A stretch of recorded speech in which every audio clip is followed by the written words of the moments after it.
పార్వతీపురం మన్యం జిల్లా పాలకొండ నియోజకవర్గంలోని బామెల్లో మంత్రి నారా లోకేష్ సమన్వయ సమావేశం నిర్వహించారు। ఈ సమావేశంలో పాలకొండ నియోజకవర్గ కార్యకర్తలు నాయకులు పాల్గొన్నారు।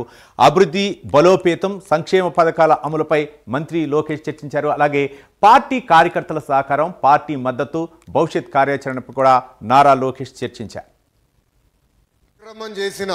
ప్రభుత్వ కార్యక్రమం చేసిన కార్యకర్తల్ని కలిసిన తర్వాతనే ఆ కార్యక్రమం ప్రారంభించాలని 2024 ఎన్నికలు గెలిచిన తర్వాత మనం నిర్ణయం తీసుకున్నాం। దాని వెనకాల ఒక ముఖ్యమైన ఉద్దేశం ఉంది। దశాబ్దాలుగా ఎత్తిన పసుపు జెండా దించకుండా మడమ తిప్పకుండా తెలుగుదేశం పార్టీకి కంచుకోట్ల కాపలా కాసిన ప్రతి కార్యకర్త చెమట ఉంది। వేదికమైన ఈరోజు మేము అందరం నుంచోగెళ్తున్నామంటే దాని వెనకాల మీ కష్టం ఉంది। మనకి ప్రతిపక్షం కొత్త కాదు, కానీ 2019 నుంచి 24 వరకు ఒక సైకో 1 పాలన చూసాం। బయటకు వచ్చి మాట్లాడాలంటే గేట్లకి తాళగట్టారు। నేను ప్రజల తరపున కార్యకర్తల తరపున పోరాడితే నా పైన 23 కేసులు పెట్టారు, SC/ST కేసు పెట్టారు, చివరికి అటెంప్ట్ టు మర్డర్ కేసు కూడా పెట్టారు। నేను యువగలం పాదయాత్ర ప్రారంభించాలనుకున్నప్పుడు GO 1 తీసుకొచ్చాడు। ఆనాడే సైకో చెప్పా, మడిచి ఎక్కడ పెడతావో పెట్టుకోపో, ఈ